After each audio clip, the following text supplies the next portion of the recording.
Assalamualaikum warahmatullahi wabarakatuh. Innal hamdalillah nahmaduhu wa nasta'inuhu wa nastaghfiruh wa na'udzu billahi min shururi anfusina wa min sayyiati a'malina. Man yahdihillahu fala mudilla lahu wa man yudlil fala hadiya lahu. Ashhadu an la ilaha illallah wahdahu la sharika lahu wa ashhadu anna Muhammadan 'abduhu wa rasuluh. Allahumma salli wa sallim wa barik ala Muhammad wa ala alihi wa sahbihi wa man tabi'ahum bi ihsanin ila yaumiddin, amma ba'd. Baik, hadirin hadirat yang dirahmati Allah sekalian, alhamdulillah, syukur kita kepada Allah Jalla wa ala kerana dengan limpah dan kurnianya pada malam ini insya-Allah kita akan menyambung semula perbincangan kita daripada Kitabul Azkar karangan Al-Imam An-Nawawi rahimahullah. Dan pada malam ni kita akan sambung perbincangan pada muka surat 59. Betul kan? 59 ya, 59. Baik. Qala al-Imam An-Nawawi rahimahullah, babu ma yaqulu idza arada sabba ma'il wudu'i aw istiqa'ahu. Baik. Yani bab yang ketika hendak mengambil wudu, yustahabbu an yaqula bismillah lima qaddamna. Kata Imam Nawawi rahimahullah, disunatkan membaca bismillah seperti yang telah kami jelaskan sebelumnya. Sebelumnya tu di mana? Iaitu pada bab ma yaqulu idza labisa thawbahu. Iaitu bab dia bincang tentang surat bacaan yang perlu dibaca ketika nak memakai pakaian. Sebelum ni kita dah belajar dah sebelum ni kan. Jadi itu asasnya kan. Itu asasnya. Jadi dia kata disunatkan membaca bismillah. Yakni bila kita nak ambil wudu kita baca bismillah. Kemudian dia kata lagi babu ma yaqulu ala wudu'ihi, yakni bab merujuk kepada apa yang dia nak baca ketika mana dia ambil wudu. Yustahabbu an yaqula fi awwalihi bismillahirrahmanirrahim. Dia kata disunatkan untuk membaca bismillahirrahmanirrahim. Fa in qala bismillah kafa, dan boleh juga hanya membaca bismillah. Maknanya kalau dia baca bismillah sahaja juga boleh kan. Qala ashabuna, kami mengatakan, maknanya qala ashabuna, para ashab kami menyatakan, yakni merujuk kepada ashab Syafi'iyah. So dekat kami mengatakan tu tuan tulis kat situ ashabuna, yakni merujuk kepada ashab Syafi'iyah, yakni ulama-ulama dalam mazhab Syafi'i. Dia kata fa in taraka tasmiyata fi awwalil wudu'i ata biha fi athna'ihi. Jika di awal wudu tidak mengucapkan basmalah, maka dibaca di tengah-tengah wudu. Maksudnya kalau di awal itu dia lupa kan, tengah-tengah duk basuh lepas pada berkumur dia baru teringat, maka dia terus baca pada waktu itu. Kemudian dia kata fa in tarakaha hatta faragha faqad fata mahalluha fala ya'ti biha. Kemudian dia kata jika bacaan tersebut ditinggalkan sama sekali, maka tidak dapat lagi digantikan walaupun wudunya tetap sah kan. Maksudnya fala ya'ti biha wa wudu'uhu sahih. So bila dia dah terlupa lepas tu sampai dia dah selesai ambil wudu, maka pada waktu tu dia dah tak perlu lagi untuk nak baca bismillah tersebut, dan wudunya sah. Sawa'un tarakaha 'amdan aw sahwan, sama ada dia tinggal bacaan bismillah tersebut dengan sengaja ataupun kerana lupa. Fa hadza madhhabuna wa madhhabu jamaahiril ulama. Dia kata ini adalah madhab kami, yakni merujuk pada madhab Syafi'i dan juga madhab jumhur ulama. So di sisi madhab Syafi'i dan juga jumhur ulama, bacaan basmalah ketika mengambil wudu termasuk dalam sunat sahaja, dia bukanlah satu amalan yang wajib. Ini berbeza dengan pandangan Ibn Hazm di kalangan Zahiriyah kan. Dia berpandangan bahawasanya bacaan basmalah tersebut adalah wajib. Jadi kalau tak baca, tidak sah kan wuduk tersebut. Baik. Kemudian dia kata, wa jaa fi tasmiyati ahaditsu dha'ifah.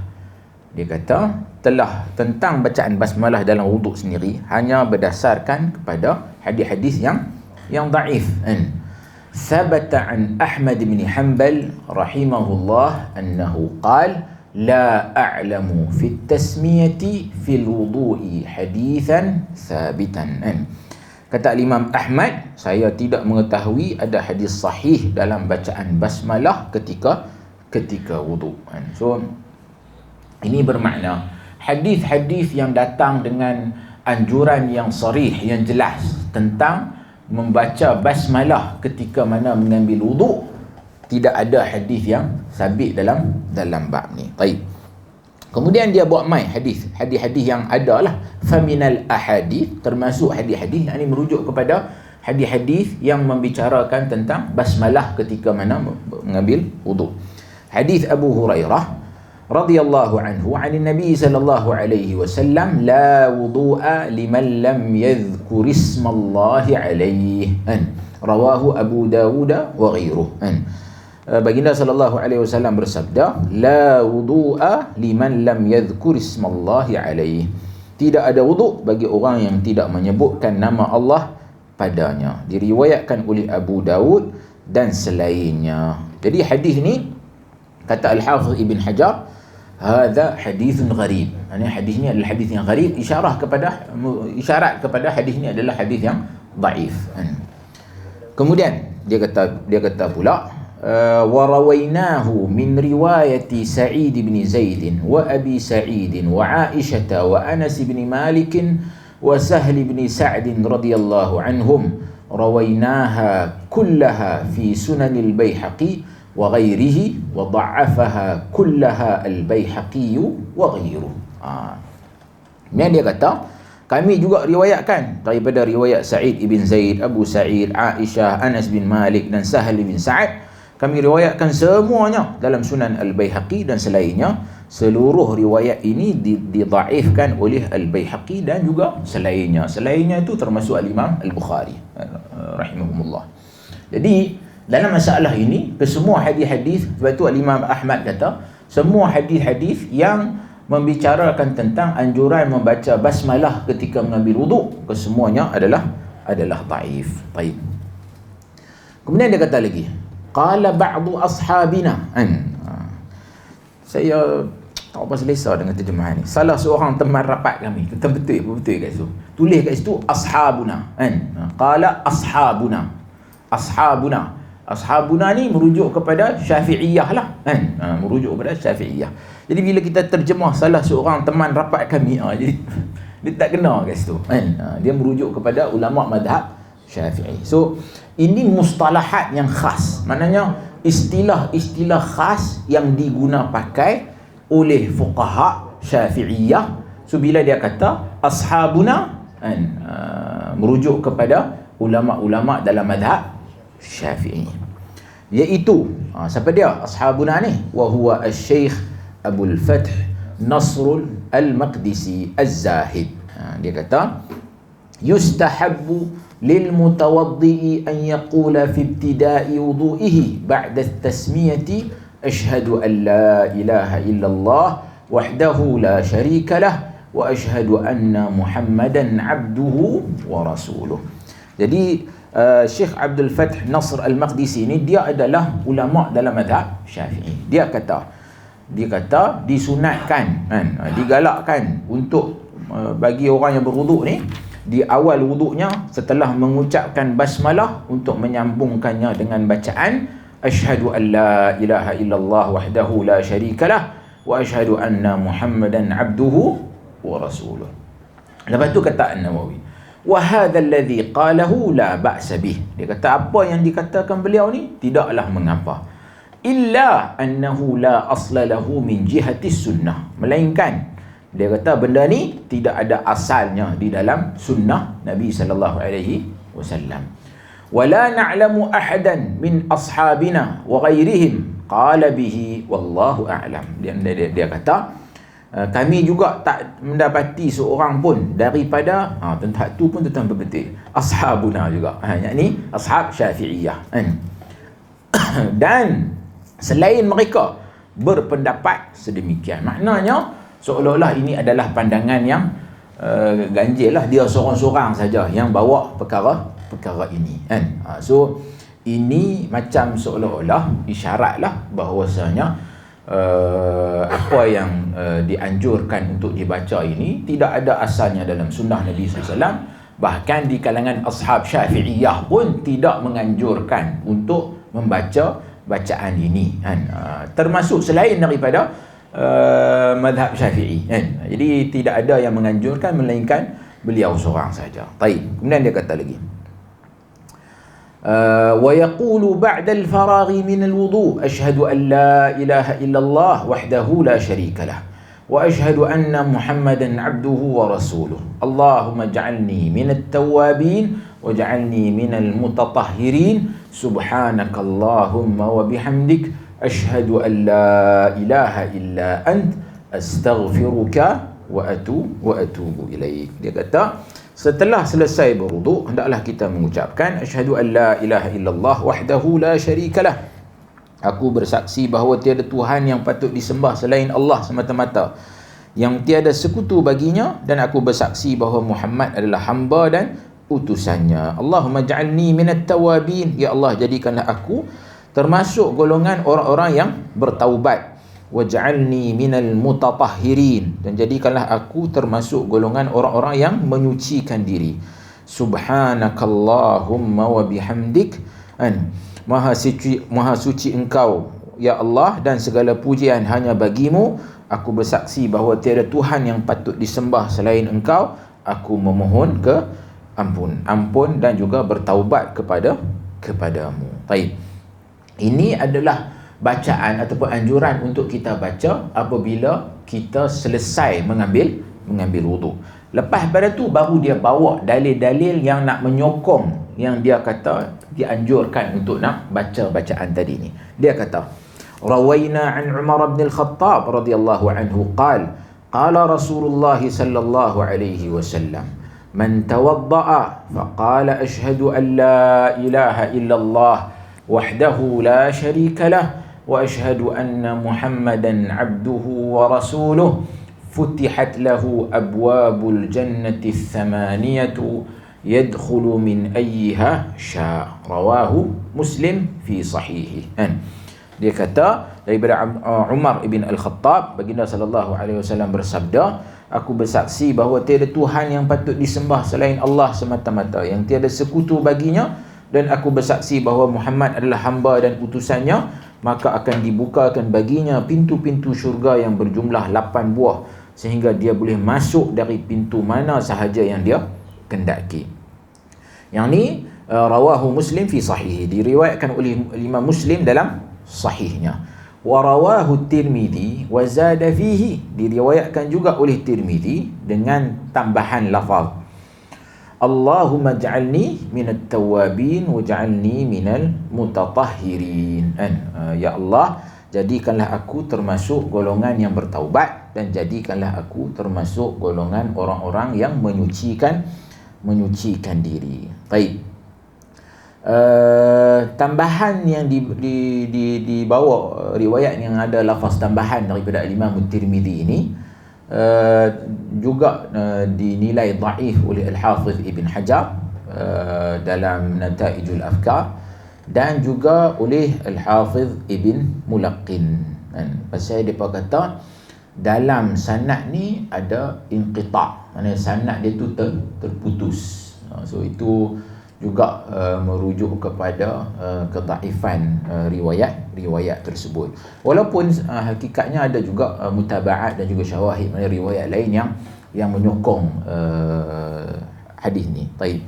Sedangkan lafaz subhanakallahumma wa bihamdik asyhadu an la ilaha illa anta astaghfiruka wa atubu ilaik. Maha suci engkau wahai Allah, dan segala puji hanya bagimu. Aku bersaksi bahawa tiada Tuhan yang patut disembah selain engkau. Aku memohon ampun dan bertaubat kepadamu. Yang ni Dia kata diriwayatkan oleh An-Nasa'i dalam amal yaum wal lailah, dan selainnya dengan sanadnya yang dhaif. So di sini disebutlah status sanad tersebut. Sebenarnya hadis ni yang dengan lafaz ni bukan termasuk dalam hadis Umar ni.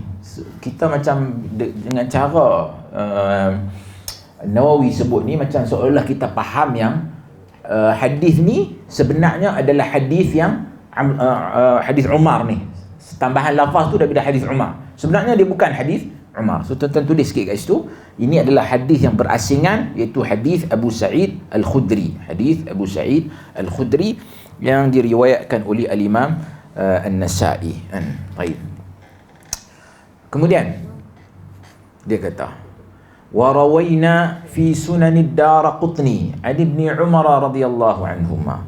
Kami riwayatkan dalam Sunan Ad-Daraqutni daripada Ibn Umar bahawasanya baginda sallallahu alaihi wasallam bersabda. Ad-Daraqutni dalam kitab sunannya, kitab As-Sunan Al-Ma'lulah. Maknanya Imam Ad-Daraqutni, kitab dia As-Sunan tu sebenarnya dia menghimpunkan hadis-hadis yang ada dalam kutubus sunan yang lain, yang mana hadis-hadis itu adalah hadis-hadis yang ma'lul. Ma'lul maksudnya hadis-hadis yang bermasalah, yang ada illah pada sanadnya, kan? Jadi bila hadis tu diriwayatkan oleh Ad-Daraqutni dalam Sunan, maksudnya dia secara tidak langsung merujuk ke, secara ni kita boleh tahu hadis tersebut bermasalah. Baik. Nabi SAW bersabda, "Man tawadda'a thumma qala ashhadu an la ilaha illallah wahdahu la syarika lah wa ashhadu anna Muhammadan 'abduhu wa rasuluh qabla an yatakallama ghufira lahu ma bainal wudu'ain." Dia kata sesiapa yang berwuduk kemudian membaca asyhadu an la ilaha illallah wahdahu la syarikalah wa asyhadu anna Muhammadan 'abduhu wa rasuluh, sebelum dia bercakap maka akan diampuni dosa-dosanya yang berada di antara dua wuduk. Kemudian Imam Nawawi selepas dia buat mai sanad ni, dia kata hadis ni, dia kata bi isnadin dhaif. Maknanya sanad hadis ni adalah dhaif. Baik. Dekat sini tuan-tuan tulislah sikitlah, kan. Al-Hafiz Ibn Hajar kata hadis ni adalah hadis yang gharib. Itu yang pertama. Kemudian Ad-Daraqutni dia kata dalam riwayat ni tafarrada bihi Ibn Bailamani. Dalam riwayat ni ada satu, dalam sanad hadis ni ada satu orang perawi nama dia Ibn Bailamani, wa huwa dha'ifun jiddan. Dia adalah perawi yang tersangatlah lemah, kan. Nama dia apa tadi? Ibn Bailamani, kan. Bukan parlimen lah, tak ada kaitan lah, kan. Nama dia lebih kurang macam tu. Kemudian kata Ibn Hajar bila dia nukil perkataan Ad-Daraqutni ni, kemudian dia kata ittafaqu ala dha'fi. Maknanya para ulama hadis sepakat bahawasanya dia adalah perawi yang sangat dhaif. So ini adalah isyarat kepada hadis ni termasuk di antara hadis yang dhaif jiddan. Mana hadis yang tersangat lemah. Baik. Kemudian kata Imam An-Nawawi rahimahullah lagi, dia kata wa rawayna an في مسند أحمد بن حنبل وسنن بن ماجه وكتاب ابن السني من رواية أنس عن النبي صلى الله عليه وسلم من توضأ فأحسن الوضوء ثم قال 3 مرات أشهد أن لا إله إلا الله وحده لا شريك له وأشهد أن محمدا عبده ورسوله فتحت له 8 أبواب الجنة من أيها شاء دخل isnaduhu dhaif. Kemudian dia kata kami riwayatkan dalam Musnad Imam Ahmad, Sunan Ibn Majah dan juga kitab Ibn Sunni daripada riwayat Anas bin Malik daripada Nabi SAW baginda bersabda, sesiapa yang berwuduk hendaklah membaguskan wuduknya, kemudian mengucapkan sebanyak 3 kali asyhadu an la ilaha illallah wahdahu la syarikalah wa asyhadu anna Muhammadan abduhu wa rasuluh, maka akan dibukakan baginya pintu-pintu syurga yang berjumlah 8 pintu, sehingga dia boleh masuk dari pintu mana sahaja yang dia kendaki. Kemudian dia kata sanad hadis ni adalah dhaif. Kemudian dia kata lagi وروينا تكرير شهادة أن لا إله إلا الله 3 مرات في كتاب ابن سني من رواية عثمان بن عفان رضي الله عنه بإسناد ضعيف. Dia kata, kami riwayatkan pengulangan bacaan la ilaha illallah sebanyak 3 kali dalam kitab Ibn Sunni daripada riwayat Uthman bin Affan dengan sanad yang dhaif. Kemudian dia kata, qala Syekh Nasr al-Maqdisi wa yaqulu ma'a hadhihi al-adhkari Allahumma salli ala Muhammadin wa ala ali Muhammadin wa yadhummu ilaihi wa sallim. Kemudian dia kata, Syekh Nasr Al-Maqdisi mengatakan selain zikir-zikir ini juga membaca Allahumma salli wa sallim ala Muhammadin wa ala ali Muhammadin. Maknanya bila nak baca doa-doa sebelum bukan selepas ambil wuduk ni kan, dibaca juga dengan sebelum daripada tu baca dulu selawat ke atas baginda sallallahu alaihi wasallam. Kemudian dia kata qala ashabuna, kawan rapat kawan sama juga tuan-tuan betul, ashabuna yakni ashab Syafi'iyah mengatakan zikir-zikir ini dibaca sambil menghadap kiblat dan dibaca selepas daripada berwudu kan. Wa yaqulu hadhihi al-adhkar mustaqbil al-qiblah wa yakunu aqibal faragh. Baik. Jadi pada dasarnya doa ini ada asalnya dalam sahih Muslim kan, ada asalnya dalam sahih Muslim. Jadi wallahu alam, pada dasarnya tidak menjadi masalah lah untuk kita nak amalkan. Cumanya ada yang tambahan dengan daripada beberapa riwayat yang lain yang dinyatakan kedhaifan tersebut. Maknanya kita berpadalah dengan riwayat Muslim yang sahih yang menganjurkan bacaan ini, yang mana dia tidak berlaku secara berulang. Kita baca sekali sajalah, asyhadu an la ilaha illallah wahdahu la syarikalah wa asyhadu anna Muhammadan abduhu wa rasuluh kan. Kemudian kalau nak sambung dengan doa Allahumma ja'alni minat tawabin wa ja'alni minal mutatahhirin kan, termasuk subhanakallahumma bihamdik. Kedua-dua ni memang sanadnya dhaif, tetapi dia tidak termasuk dalam dhaif yang sangat berat lah kan. Baik. Seterusnya, wa amma ad-du'a'u ala a'dha'il wudu. Dia kata, adapun doa-doa yang berkaitan dengan yang melibatkan anggota wudu yang dibaca pada setiap bahagian wudu. Yang ni dia nak merujuk kepada bacaan tadi, doa tadi apa dah? Keseluruhan. Yang ni doa spesifik pula pada setiap kali kita ambil wudu, setiap anggota wudu tu. Basuh tangan baca apa? Kumur pula tu baca apa? Yang dia nak merujuk kepada tu. Dia kata, wa amma ad-du'a'u ala a'dha'il wudu falam yaji fihi syai'un 'anil nabi sallallahu alaihi wasallam. Dia kata adapun doa yang dibaca pada setiap bahagian wudu tidaklah memiliki dasar sama sekali daripada Nabi sallallahu alaihi wasallam. Wa qad qala al-fuqaha, dan dia kata para ahli fiqh mengatakan yustahabbu fihi da'awatun ja'at 'anis salaf. Dan dia kata disunatkan membaca doa yang dibaca oleh kaum salaf berikut lebih kurang. Dia kata wazadu wa naqasu fiha, maknanya ada yang tambah, ada yang kurang. Dia terjemah kat sini apa? Kaum salaf berikut lebih kurang. Wazadu wa naqasu fiha, maksudnya dalam doa tu, doa-doa yang dibaca tu ada yang depa tambah, ada yang depa kurangkan. Maksudnya ada yang diriwayatkan dari sebahagian salaf kata baca pada anggota tertentu, ada juga yang tak ada dibaca pada anggota yang tertentu kan. Kemudian dia kata fal mutahassalu mimma qalu annahu yaqulu ba'da at-tasmiyah, dan dia buat kesimpulan daripada semua hak fuqaha kata ni berkaitan melibatkan doa-doa yang dibaca setiap kali kita nak ambil wuduk pada anggota wuduk tu. Dia kata annahu yaqulu ba'da at-tasmiyah, lepas baca bismillah, alhamdulillahilladzi ja'ala al-ma'a tahura, iaitu segala puji bagi Allah yang telah menjadikan air ini suci.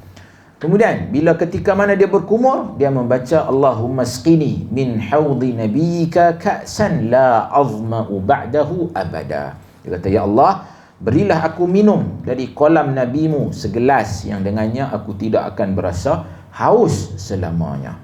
Sewaktu memasukkan air ke dalam hidung, hendaklah membaca Allahumma la tahrimni raihata na'imika wa jannatik. Dia kata, ya Allah, Engkau janganlah melarang kami daripada harumnya kenikmatanmu dan juga syurgamu. Ketika membasuh wajah, hendaklah membaca Allahumma bayyid wajhi yawma tabyaddu wujuhu wa taswaddu wujuh. Ya Allah, jadikanlah wajahku putih pada hari wajah-wajah menjadi putih dan wajah-wajah menjadi hitam. Pada saat mencuci kedua belah tangan, hendaklah membaca Allahumma a'tini kitabi biyamini, Allahumma la tu'tini kitabi bishimali. Ya Allah, berikanlah aku buku catatan amalku dengan tangan kananku. Ya Allah, jangan berikan buku catatan amalku dengan tangan kiriku. Ketika mengusap kepala, hendaklah membaca Allahumma harrim sya'ri wa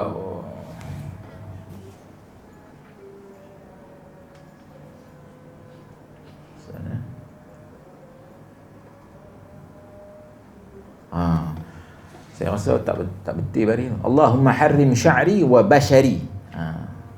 Bashari merujuk kepada kulit.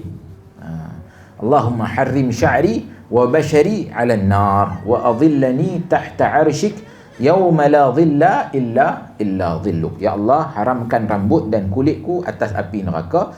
Naungilah aku di bawah arasy-Mu pada hari yang tiada naungan selain naungan-Mu. Pada saat mengusap kedua telinga, hendaklah membaca Allahumma ja'alni minal ladzina yastami'una al-qawla fayattabi'una ahsanah. Ya Allah, jadikanlah aku termasuk golongan orang-orang yang mendengar perkataan lalu mengikut apa yang paling baik di antaranya. Ketika mencuci kedua kaki, hendaklah membaca Allahumma thabbit qadamayya 'ala as-sirat. Ya Allah, teguhkanlah kedua kakiku di atas jabatan sirat. Taib. Kalau tuan-tuan tengok ni, sebenarnya memanglah ada banyaklah kan doa-doa yang dianjurkan untuk kita baca di sini kan. Cumanya saya agak menariklah bila mana dia sendiri di awal-awal tadi dia kata apa? Dia kata tak ada asal dalam bab ni kan.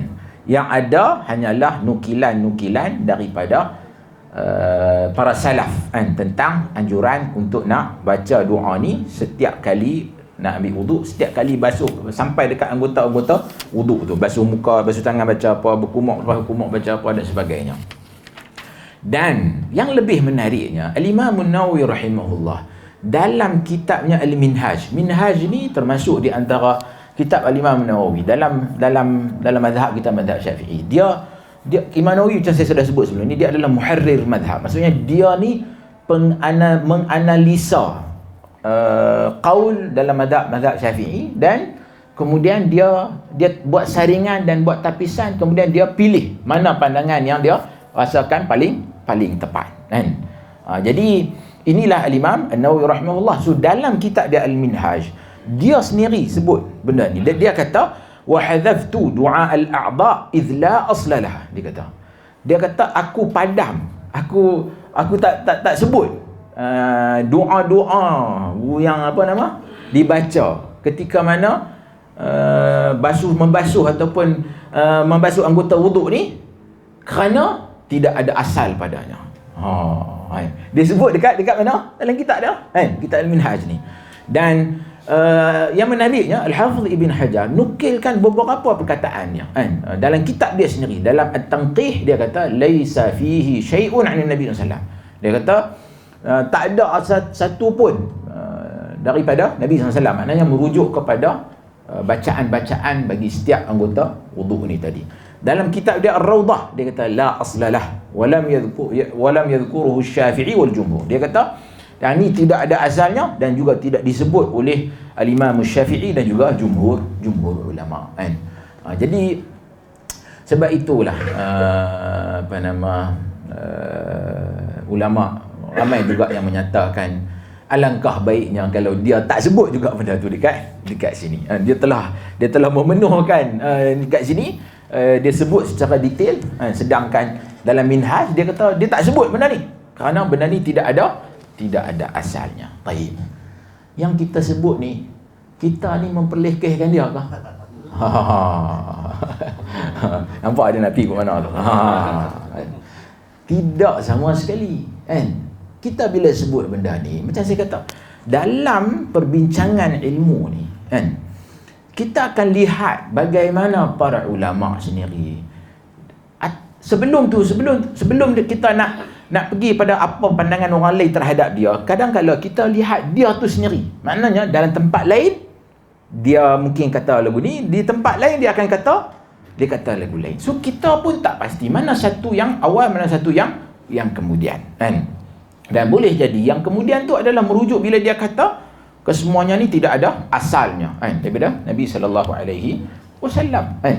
Jadi menunjukkan bahawasanya ialah kok mana pun akhirnya mereka ni adalah manusia, mereka imam dan kita hormati keilmuan mereka, tetapi akan senantiasa datang ulama pada generasi yang seterusnya menegur dan juga memperbetulkan kesilapan tersebut, kan? Jadi sebab itulah kita dapati dalam bab ni, wallahu alam, yang lebih baiknya adalah alangkah baiknya kalau dia tak memasukkan perkara-perkara ini. Dan boleh jadi wallahu alam, ini boleh jadi kan, bila satu orang dia ambil wuduk, dia rasa teringat untuk dia nak baca doa, dia ialah doa yang bersifat spontan mungkin. Dia kata, ya Allah, basuh tangan ni, jadikanlah aku basuh tangan kanan. Mudah-mudahan ya Allah dapat menerima surat amalan dengan tangan kanan.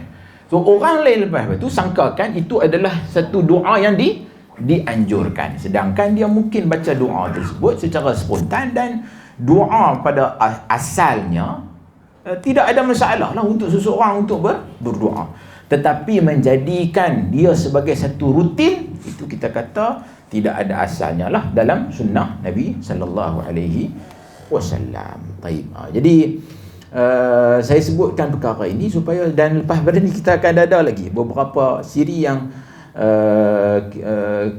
ada kritikan terhadap Al-Imam An-Nawawi rahimahullah dalam masalah ini, kan?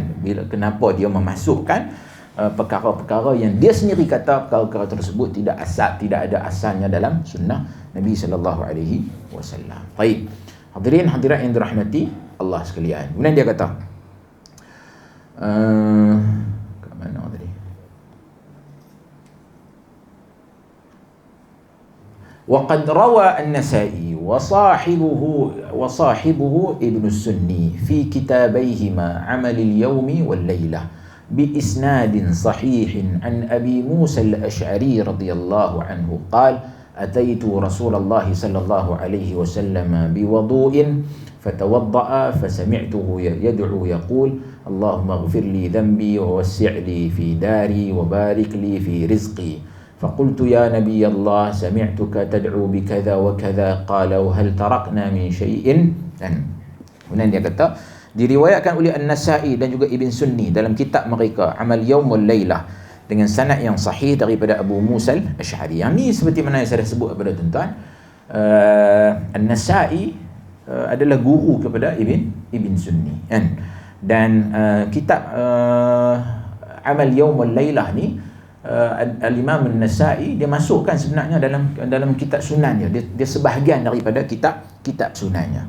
So mereka riwayatkan dengan sanad yang sahih daripada Abu Musa al-Ash'ari, dia berkata ataitu Rasulullah sallallahu alaihi wasallam biwudu'in. Betul ke itu? Biwudu'in, bukan biwudu'in. Wudu merujuk kepada ayak yang digunakan untuk mengambil wudu, itu kita panggil wudu. Fatawadda'a fasami'tuhu yad'u wa yaqul. Dia kata aku mendatangi Nabi SAW dengan membawa air wudu, baginda lalu berwudu dan aku mendengar baginda berdoa, Allahumma ghfirli dhanbi wa wassi'li fi dari wa barik li fi rizqi. Ya Allah, ampunilah dosa-dosaku, luaskanlah rumahku, berkatilah rezekiku. Aku bertanya, wahai Nabi Allah, aku mendengar kamu berdoa demikian dan demikian. Baginda menjawab, apakah ada yang tertinggal? Ibn Sunni memasukkan hadis ni dalam bab zikir dalam wudu, sementara An-Nasa'i memasukkannya di dalam bab zikir selepas wudu. Kedua-duanya memungkinkan, maksudnya uh, Ibn Sunni punya pandangan, dia kata seolah-olah zikir ni dibaca dalam sewaktu kita mengambil wuduk tersebut. Manakala berdasarkan bab yang diletakkan oleh Al-Imam An-Nasa'i memberi isyarat bahawasanya yang ni dibaca selepas daripada mengambil wuduk. So tabwib di sisi fuqaha ulama hadis ni, mereka meletakkan bab tersebut, bab tu adalah isyarat kepada apa yang mereka istimbat daripada hadis tersebut. So sebab tu ada perkataan yang masyhur kata fiqhul Bukhari fi tarajumihi, kan? Fiqh Imam Bukhari tu merujuk kepada cara dia meletakkan bab-bab tu, kan? So ini kaedah ulama hadis, kan? Hakikatnya ulama hadis juga adalah faqih, kan? Jadi tidak benarlah kalau orang yang buat dakwaan bahawasanya ulama hadis ni tidak faqih. Baik.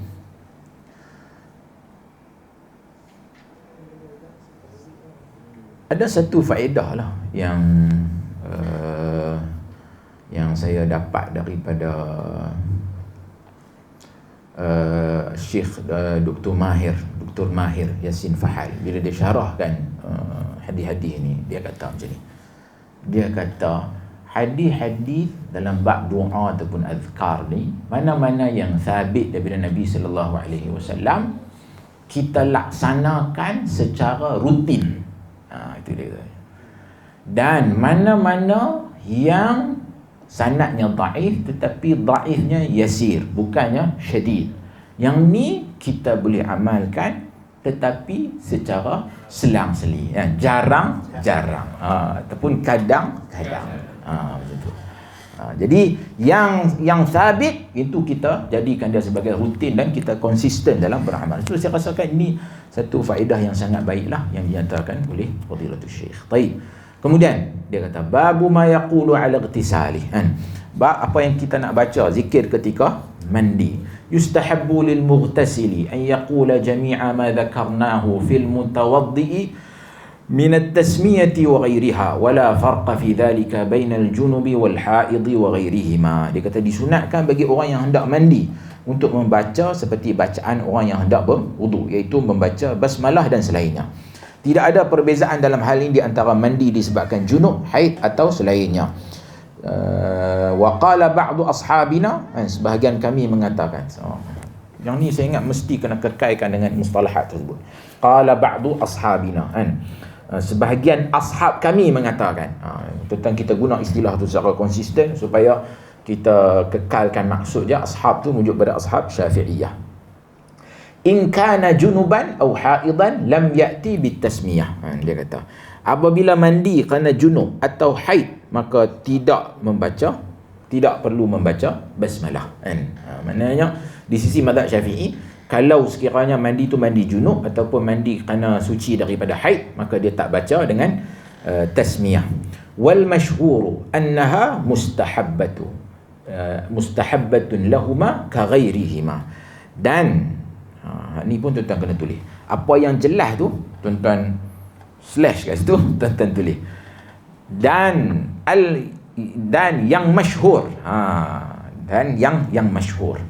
Tuan-tuan tahu, masyhur ni adalah mustalahat yang khas yang digunakan dalam mazhab Syafi'i, merujuk kepada pandangan yang masyhur di kalangan ashab Syafi'iyah. Maksudnya lawan hak asal tadi tu, qala ba'du ashabina, maknanya pandangan tu adalah pandangan minoriti sahaja, di kalangan fuqaha Syafi'iyah.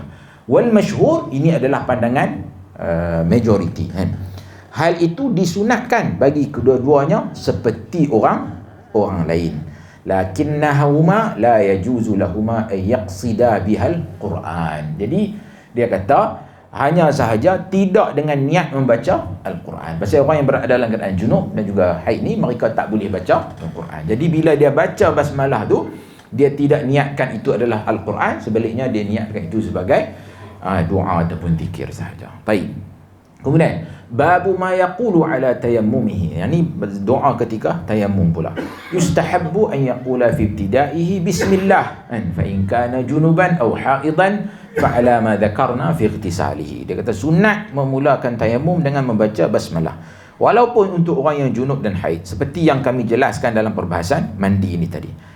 Kemudian dia kata, wa amma at-tashahhud ba'dahu wa baqi adh-dhikri al-mutaqaddim fi al-wudu' wad-du'a'u 'ala al-wajhi wal-kaffain falam ara fihi shay'an li ashabina wala ghairihim. Dan dia kata, sedangkan bacaan tasyahud setelahnya ada zikir-zikir lain yang dibaca dalam wudu' serta doa-doa ketika membasuh wajah, mencuci telapak tangan, saya tidak melihat ada pendapat daripada rakan seangkatan kami dan selain mereka. Rakan seangkatan tu yang tu merujuk kepada ashab Syafi'iyah lah, li ashabina. Wadh-dhahir, dan yang zahir, anna hukmahu ala ma dhakarna fil wudu'i fa inna at-tayammuma taharatun kal wudu'. Dia kata wadh-dhahir, tuan-tuan tulis al-zahir, tulis juga dengan perkataan zahir. Pasal apa? Al-zahir di sini merujuk kepada ijtihad dia sendiri. Itu penting. Al-zahir di sini dia adalah merujuk kepada ijtihad al-Imam An-Nawawi rahimahullah sendiri, bukannya pandangan daripada ashab Syafi'iyah. Hukumnya sama seperti hukum yang kami jelaskan mengenai wuduk. Ini kerana tayammum adalah bersuci sebagaimana berwuduk. Maksudnya tayammum ni lebih kurang sama macam wuduk. Maka anjuran untuk membaca bacaan basmalah dan juga doa tadi itu adalah sama seperti mana dengan dalam kes tayammum. Baik. Kemudian seterusnya. Jadi mandi je baca basmalah ketika mana jurus kepala. Kadang-kadang orang menggunakan dengan kaki dia atau masa bila ada jurus kepala mereka atau baru kita nak baca basmalah. Nak mandi kan? Mandi. Waktu bila nak baca? Bila. Adakah bila masuk dalam bilik ayam kita nak baca atau masa kita nak jurus anggota mana yang kita mula. Pertama kita kena tengok sebelum tu lah. Kita dah belajar dalam bab sebelum ni. Bilik ayak tu macam mana? Kalau bilik ayak tu sekali dengan jamban dan sebagainya, maka tak dibaca secara jelas lah. Tapi kalau bilik mandi tu adalah bilik mandi berasingan, itu awal-awal nak mandi tu kita terus baca bismillah. So awal nak mandi tu boleh jadi waktu kita nak cedok ayak ke ataupun buka shower ke, bismillah. Tak ada masalah. Oh, wallahu a'lam. Dalam bab ni tidak ada pula secara panduan secara jelas lah. Saya rasa dalam masalah mandi ni ada banyak lah petua mandi kaki dulu ke apa dulu.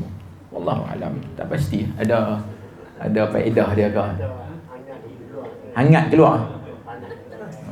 Wallahu a'lam. Itu tak. Anak rasa macam lebih kurang ya. Tak tahu aku tentang punya style mandi lagu mana kan.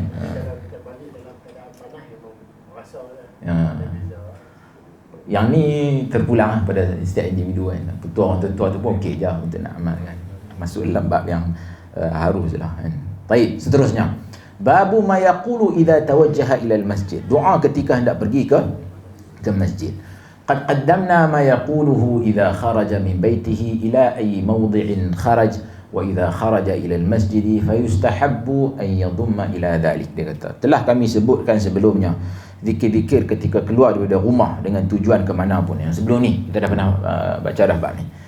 Apabila keluar rumah untuk pergi ke masjid, maka disunatkan bacaan tersebut disertai dengan pertama, ma rawainahu fi sahih Muslim, apa yang kami riwayatkan dalam sahih Muslim, fi hadis Ibn Abbas radhiyallahu anhuma at-tawil fi mabitihi fi baiti khalatihi Maimunah radhiyallahu anha. Apa yang kami riwayatkan dalam sahih Muslim dalam hadis Ibn Abbas ketika menginap di rumah makciknya Maimunah. Siapa Maimunah ni? Isteri Nabi SAW. Dalam masa yang sama dia adalah mak menakan kepada Ibn Abbas. So Ibn Abbas dia pada waktu dia memang smart dah. Dia budak lagi pada waktu itu, tapi dia smart. Jadi dia merasakan bahawasanya dengan mengambil kira hubungan dia dengan mak menakan dia, dan dia ni nak tahu dan nak melihat secara langsung apa yang dilakukan oleh Nabi SAW dalam rumah, kerana dia faham bahawasanya apa yang dilakukan oleh Nabi SAW, kesemuanya adalah sunnah kan. Jadi dia nak tengok benda tu secara langsung, yang mana peluang ni tak semua orang dapat nak tengok apa yang berlaku dalam rumah Nabi SAW. Jadi dia ambil kesempatan sewaktu giliran Nabi SAW bermalam di rumah isteri dia Maimunah, yakni makcik dia, so dia akan pergi tumpang bermalam pada rumah tersebut. Bijak daripada waktu itu. Baik. Kemudian dia bila dia bermalam, so dia tengok yang Nabi SAW bangun untuk solat. So hadis ni panjanglah. Dzakara al-hadits fi tahajjud Nabi SAW. Qala fa'adhana al-mu'adhdhin ya'ni lis-subhi fa kharaja ila as-salati wa huwa yaqul. Dia kata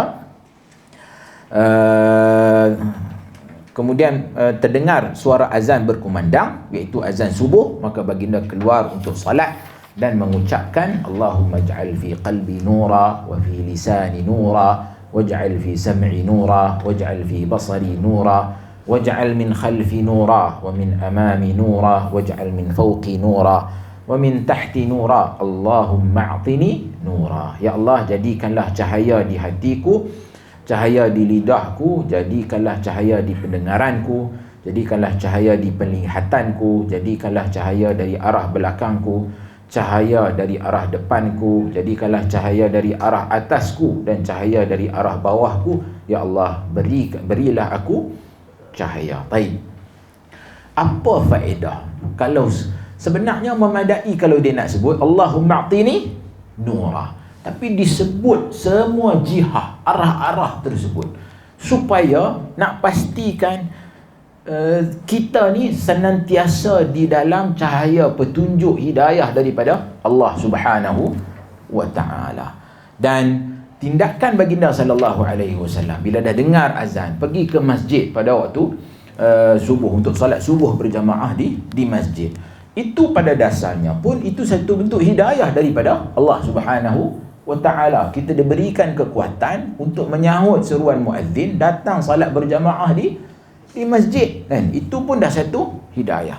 Tapi kita minta lagi, dan kita minta hidayah tu biar dia datang daripada segenap penusuk arah kan, supaya kita ni akan senantiasa diselubungi oleh cahaya hidayah daripada Allah Subhanahu wa ta'ala kan. Kenapa? Sebab kita nakkan supaya dalam usaha kita untuk nak melaksanakan tuntutan ibadah tu, nak pergi ke masjid berjamaah subuh ni bukannya satu benda yang mudah. Walaupun alhamdulillah sekarang ni kita tengok kempen subuh macam Jumaat yang digerakkan oleh beberapa individu termasuk influencer dan sebagainya. Alhamdulillah, ini satu usaha yang sangat bagus dan terpuji kan. Dia termasuk dalam man sanna fil islami sunnatan hasanatan kan. Jadi kita sokong usaha-usaha sebegini kan. Cumanya kita harapkan perkara ini dia tidaklah orang kata apa, mengikut musim sahaja ataupun kerana trend dan sebagainya. Sebab itulah kita kena berdoa kepada Allah Subhanahu wa ta'ala supaya kita senantiasa diselubungi dengan hidayah yang membolehkan untuk kita konsisten dalam melaksanakan ibadah kepada Allah Subhanahu wa ta'ala. Baik.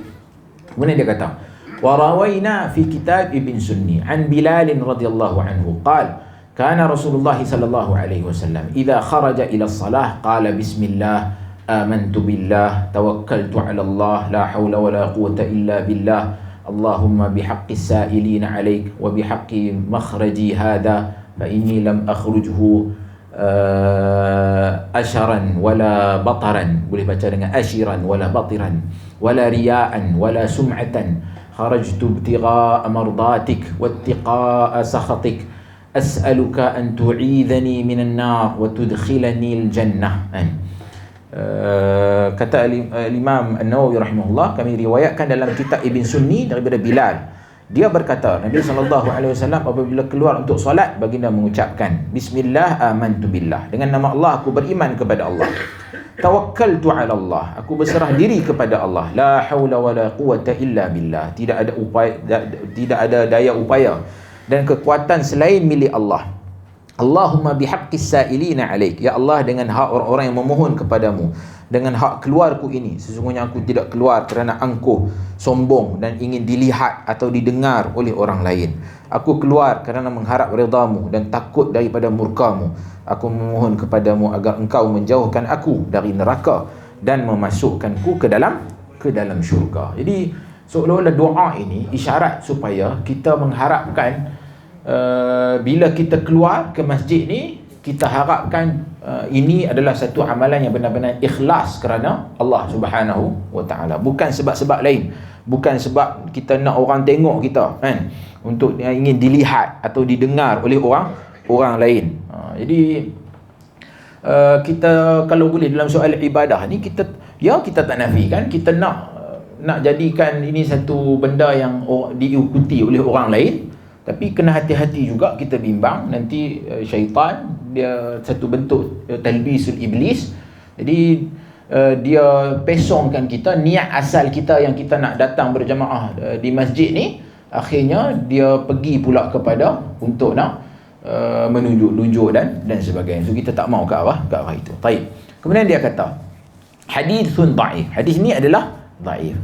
Ahadu ruwatihi Al-Wazi' ibn Nafi' Al-Uqayli wa huwa muttafaqun ala dha'fihi wa annahu munkarul hadis. Dia kata salah seorang perawi dia Al-Wazi' bin Nafi' Al-Uqayli yang disepakati akan kedaifannya, dan dia termasuk perawi yang munkarul hadis. Tuan-tuan tulis kat situ. Kata Ibn Hajar, hadha hadithun wahin jiddan. Ini adalah hadis yang wahin jiddan. Wahin maknanya hadis ni tersangat-sangatlah lemah. Sangat-sangatlah lemah. Dan alangkah baiknya dia tak masukkanlah kan dekat sini kan. Semuanya yalah.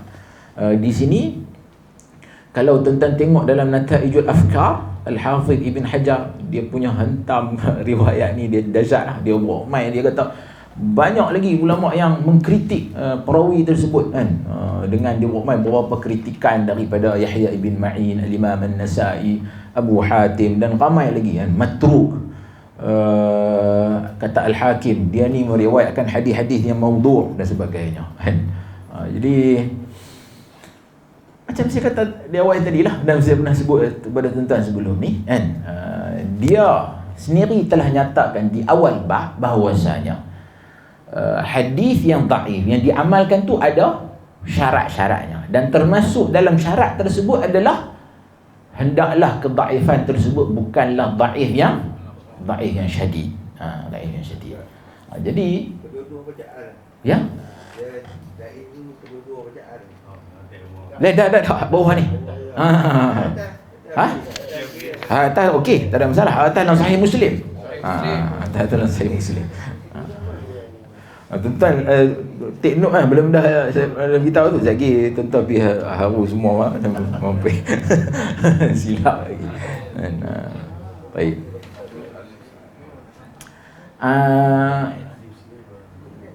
Tuan-tuan, ini bukankah satu isyarat daripada dia sendiri bahawasanya bila dia sebut dan dia nyatakan pula, dan dia sebut perawi ni dia disepakati kedhaifannya kan. Jadi itu adalah isyarat secara tidak langsung bahawasanya hadis ni termasuk di antara hadis yang teramat dhaif dan tidak memenuhi kriteria untuk kita katakan termasuk dalam dhaif yang boleh beramal kan. Jadi cerita tentang riwayat hadis dhaif dan sebagainya ni imam dalam mazhab kita pun duk main benda-benda ni kan. Jadi amat janggal dan pelik lah di kalangan para penuntut ilmu ataupun orang yang menisbahkan diri mereka kepada ilmu. Mereka sangat sangat tak boleh dengar ni kan. Tak boleh dengar kalau dhaif ni tak habis-habis tu dhaif kita kata kita ni bukan kita sendiri yang dhaif kan, kita bawa pandangan ulama hadis dalam masalah ini kan, dan kita sebutkan pendirian mereka dalam masalah ini.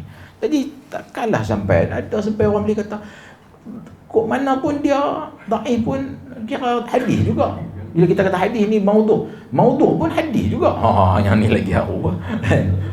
Jadi kadang-kala kita peliklah dengan kejahilan sebagainya. Kalau orang tu orang biasa, kita tak ada masalah. Tapi kalau orang itu adalah orang yang menisbahkan diri kepada ilmu kan dan sebagainya, mereka sepatutnya tahu tentang hal-hal seperti ini. Baik.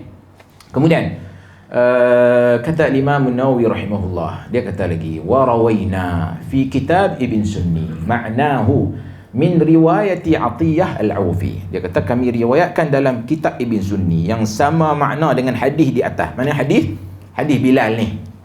Daripada riwayat Atiyah Al-Aufi daripada Abu Sa'id Al-Khudri radhiyallahu an, dan Rasulullah SAW Atiyah juga dinilai sebagai dhaif. Maknanya dia nak sebut bahawasanya hadis ni ada dalam riwayat lain. Yang mana riwayat lain ni daripada hadis Abu Sa'id Al-Khudri, yang mana dalam sanad tu ada perawi nama dia Atiyah. Siapa Atiyah ni? Atiyah ibn Sa'id Al-Aufi. Atiyah ibn Sa'id ibn Junadah Al-Aufi. Dia adalah perawi yang dhaif, mudallis. Tuan pernah dengar mudallis? Tak pernah. Mudallis adalah satu istilah yang digunakan oleh ulama hadis merujuk kepada satu benda yang menyebabkan sanad ini menjadi dhaif.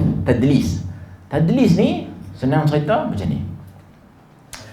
Salah satu contoh lah, contoh kuliah kita malam ni, tentang mendengar, ada yang mendengar sebagainya. Tapi ada orang yang dia tak mai. Dia duk mai mengaji di sini, tapi malam ni dia tak mai.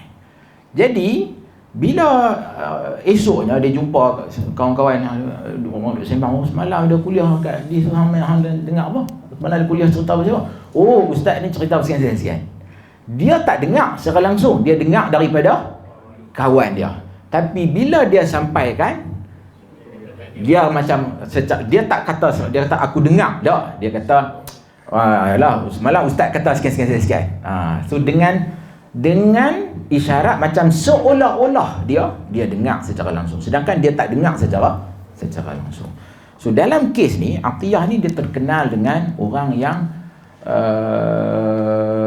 selalu buat tadlis asyuyukh. Tadlis asyuyukh adalah satu bentuk yang mana ini ada satu orang perawi ni, nama apa saya lupa dah. Dia bila riwayatkan hadis, bila dia nak riwayatkan hadis tu daripada guru dia Abu Abdillah, anak kepada Abu Daud, Imam Abu Daud sahibus sunan, anak dia tu perawi yang bermasalah dari segi hadis. Anak dia kan. So bapa dia imam lah, hebat kan, thiqah, tapi anak dia dhaif. Dia samalah macam sebahagian orang, mungkin ayah dia bagus, tapi anak dia bermasalah. Contohnya macam Syekh Dr. Muhammad Radi, thiqah kan, wa ibnuhu dhaif kan, lahu awham, banyak melakukan kesilapan. Macam itulah kan. Jadi dalam kes ni dia walaupun pak dia imam, tapi dia ni dhaif. So perawi hadis ni bila nak riwayatkan daripada anak Abu Daud ni tadi, dia tak sebut nama anak tu secara langsung, tapi dia gunakan kunyah Abu Abdillah supaya orang tak kenal dia ni secara langsung. Jadi contohlah kan, kita kadang-kadang kita pun buat benda yang sama. Orang tahu kalau kita cerita ni mai daripada mak ni, jadi orang tak mau percaya kan.